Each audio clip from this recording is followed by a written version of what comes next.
जय हिंद। ये मामला कमलेश तिवारी हत्याकांड से जुड़ा हुआ है। अब आगे बात हो उससे पहले कुछ लोगों के पेट में दर्द होना शुरू हो जाएगा, क्योंकि उनका ये मानना हो जाएगा कि योगी आदित्यनाथ का विरोध है, जो कि बिल्कुल नहीं है। हो सकता है कि ये वीडियो योगी आदित्यनाथ के किसी सलाहकार तक पहुंच जाए, किसी बड़े अधिकारी तक पहुंच जाए, हो सकता है कि योगी जी तक पहुंच जाए, क्योंकि हम कर्म को मानने वाले लोग हैं और किसी की लाश पे किसी की हम सरकार को नहीं स्वीकार कर सकते। जीत सिंह जो कमलेश तिवारी हत्याकांड में गवाह थे, अभी भी हैं, जो कि कुशीनगर के रहने वाले हैं। उनको एक गनर मिला हुआ था। अब यूपी पुलिस का जो फरमान है कि उनको सिक्योरिटी पे जो खर्च हो रहा है उसका 10% पे करना पड़ेगा। उन्होंने ट्वीट कर गुहार लगाई कि मेरी 2 बहनें हैं, एक बूढ़ी माँ है, मैं इतना पे नहीं कर सकता।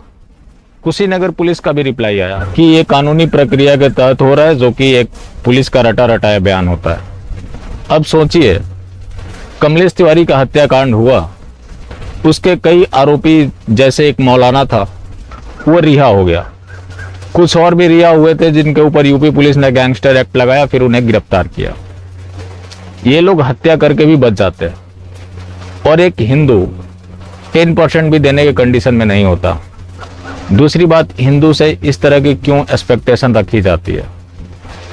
ये जो पूरा खेल चल रहा है, ये पूरा खेल ज़कात का है। जितना पैसा आप पे करते हैं उसका कुछ हिस्सा चला जाता है ज़कात में। वही ज़कात का पैसा आपके खिलाफ इस्तेमाल किया जाता है। आप खुद देखिए, जितने भी बड़े से बड़े मामले हो रहे हैं हर जगह इनको जमानत मिल जाती है, लेकिन हिंदू जो है वो पिस कर रह जाता है। अब हिंदू का कोई संगठन नहीं है, कोई संस्थान नहीं है जो कि इस तरह का इनिशिएटिव ले। कैसे लेगा? हिंदू दान करता है। क्या सोचकर दान करता है कि भगवान की मंदिर में 100 रुपये दान कर देंगे तो भगवान उधर से कम 1 लाख नहीं तो 1000 रुपये तो दे ही देंगे। मतलब भगवान को पैसों की क्या जरूरत पड़ जाती है? लोग मिठाइयाँ भी चढ़ाते हैं। वैसे एक चुटकुला है कि अगर भगवान मिठाई खाने लगते हैं तो लोग मिठाई चढ़ाना बंद कर देते हैं। लोग भगवान के पास इस नीयत से जाते हैं कि हम भगवान को कुछ देंगे, उसके एवज में भगवान हमें ज्यादा रिटर्न कर देंगे। वो पैसा कहाँ चला जाता है? वो भी अल्टीमेटली सरकारें आपसे लेकर कहीं इफ्तारी कराती है तो कहीं मस्जिद का रेनोवेशन होता है। मतलब अल्टीमेटली वही पैसा आपके खिलाफ इस्तेमाल किया जाता है।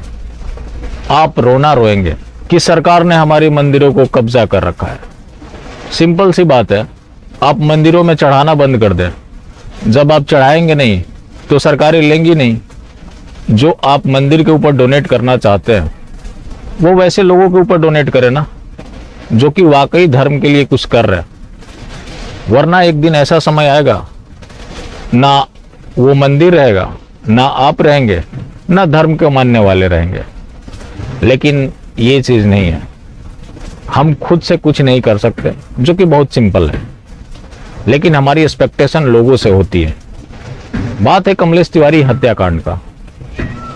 तो जब कमलेश तिवारी जी की हत्या हुई उस समय उनकी सुरक्षा कम कर दी गई थी, जो कि इसी योगी सरकार में हुआ।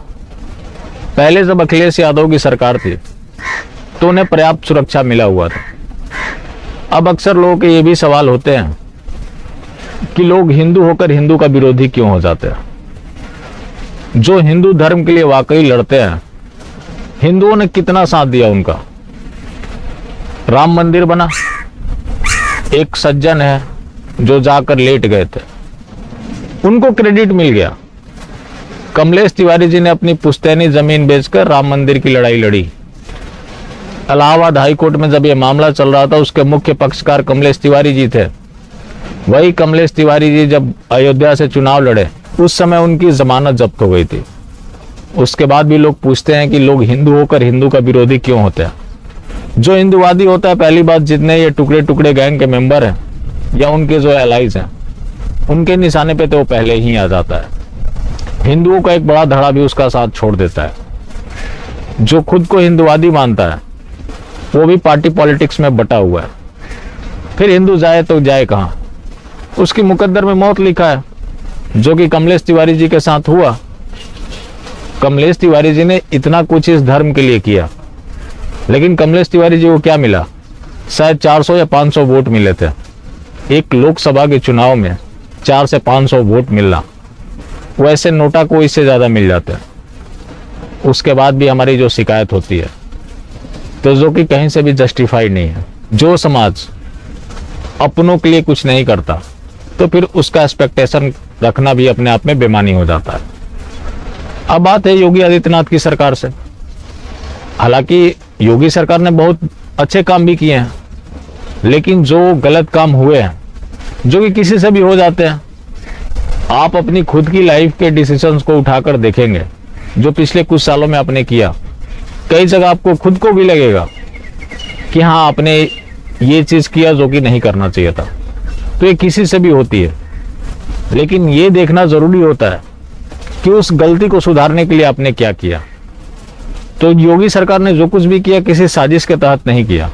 उसके बावजूद भी जो डिसीजंस हुए जिससे लोगों का नुकसान हुआ, तो उसके ऊपर तो खैर बातें होंगी। कौन चुनाव जीतता है हारता है वो एक अलग मैटर है, और हमारे YouTube चैनल से किसी की सरकार बनती बिगड़ती नहीं है, एक मामूली प्लेटफॉर्म है। लेकिन सच्चाई लोगों तक पहुंचना चाहिए। अजीत सिंह की जो सुरक्षा हटाई जा रही है या उसके एवज में 10% मांगा जा रहा है, सरकार को इसके ऊपर गंभीरता से विचार करना चाहिए। जिस जीत सिंह के ऊपर जानलेवा हमला होता है, उनको ये धमकी दी जाती है कि तुम इस मामले से हट जाओ, तो मतलब उनको सुरक्षा का खतरा है। अगर खतरा है तो उनका सुरक्षा बनाए रखना चाहिए। बाकी जिंदा रहे तो फिर मिलेंगे, और मिलते रहेंगे तो जिंदा रहेंगे। इसलिए मिलना जुलना जारी रखें। जय हिंद।